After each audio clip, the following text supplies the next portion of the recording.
Okay, well, when you enter the building from the staff entrance, the lights will activate via the PIR, and the high level lights will then come on. And then as you walk through, the rest of the lights through the entrance will be activated by further PIRs until you get round to the reception desk, and then you will actually use the graphics panel to switch on first the reception lights. Then you can also activate learner pool lights, main pool lights, plant rooms and various others by different actual designated numbering system on the actual graphics panel. From there we'll then walk round to the wet change, and I'll show you how the lights are tested and operated in an emergency situation, and also how the general lights are in use. Okay, well the lights in here are recess fittings. We've got some compact fluorescent downlights and also some modular luminaires that are 600 by 600, and they are operated by movement sensors throughout the whole of this wet change area, but where there are some pipes, the lights will also dim down. If there's enough light in this area, they will actually dim down to save energy, and actually, if there's enough light, turn the lights off. But ultimately, I'm not too sure that's going to happen, but at least they'll dim down. There are also small power outlets in here that operate 110 volt, and all the emergency lights have local key switches for testing, and they're all 3-hour emergency conversion kits. Okay, well the lighting in this area is predominantly provided by metal halide uplighters, which are controlled from the graphics panel in the reception area, as discussed earlier. There are also 110 volt sockets throughout for providing general power, with additional lighting provided at the end in the viewing area from downlighters.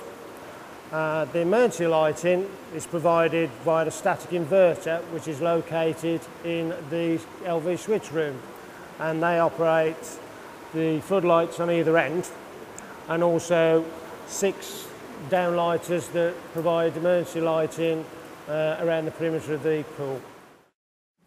Right, the emergency lighting in the main pool is also supplied from the static inverter, which is located in the LV switch room. Now, they're all 230 volt mains fittings, and once the power supply is lost to individual circuits, or in fact to the actual static inverter itself, they'll automatically come on. But after about 15 minutes, half the lights, the emergency lights, are turned off, which is the amount of time we're looking for people to mainly be out of the pool, with the remaining lights left running for the 3-hour duration. So that's the emergency lights. The main lights are a projector style fitting that bounce light off the reflectors at high level, and we have supplementary downlighters for the seating area, all of which are controlled via the graphics panel again in reception. The main lights in the pool are also controlled via some IP rated photo sensors over on that side, which detects the lighting levels, and should it go below a predetermined level for around about 30 minutes, 20 minutes, then half the lights will then turn off to save energy. Likewise, if the lighting level increases for a sufficient duration of, again, 20 minutes or so, then the main lights are then all energised. So that's another power saving feature that they've built into the project. This is the static inverter and battery cubicle, and the associated bypass switch, which is used for testing the emergency lights that are supplied from the static, which are all the lights in the learner pool and the main pool, which I described earlier on the video.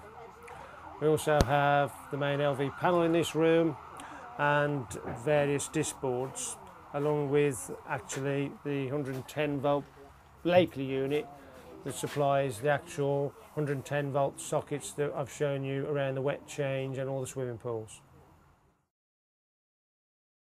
In the main entrance we have a LED feature light that's also operated independently on the graphics panel in reception. We also have some LED recess lights that will actually illuminate the crest, with further LED downlights over the staircase 5 number of, which provide emergency lighting over the stairs as a means of escape. We also have some downlighters in the lift lobby. They're a standard compact fluorescents, and they're also emergency versions, 3-hour non-maintained fittings with a 3-hour inverter pack and local key switches for testing. And general power is provided with cleaner sockets throughout the circulation areas and throughout all the fitness and multi-purpose gym suites. The lighting in this area is controlled from the PIR that actually covers the whole of the entrance area and turns on the road downlights in the bulkhead.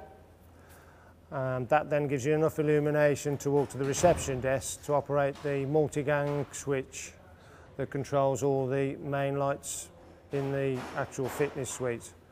In addition to that, the actual first 4 rows of fittings are all dimmable and will actually dim down if there's sufficient light from the 4 sensors positioned there. They will then actually dim the lights down if there's sufficient amount of illumination to do that. We have emergency lights built into all the fittings, which are 3-hour maintained fittings, and they're operated from the key switch by the reception desk. We've got general cleaners, sockets and power outlets around the perimeter, with further ring mains and twin sockets in the floor boxes distributed throughout the actual gym area for all the fitness equipment. We've also got 9 radials for all the treadmills and TV outlets at every location of the gym equipment on the skirting area on the front, all as discussed with the clients. So we've got a pretty reasonable small power distribution system throughout here.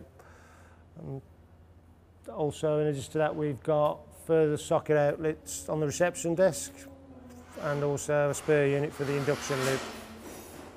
In addition to the general lighting, we also have some mood lighting along the front of the gym, which is all commissioned and set in the correct sequence and colour change.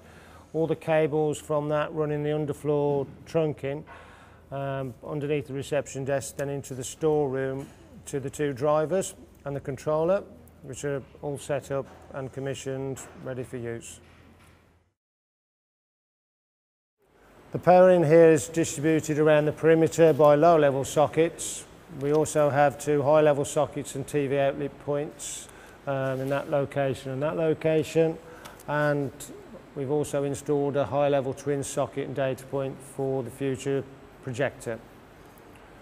The lights in this area are controlled by 4 movement sensors. They're installed on the dummy discs, and we also have 2-way switching at this point and that point, and they are retractable switches that will turn the lights on and off, and they will also dim the lights down.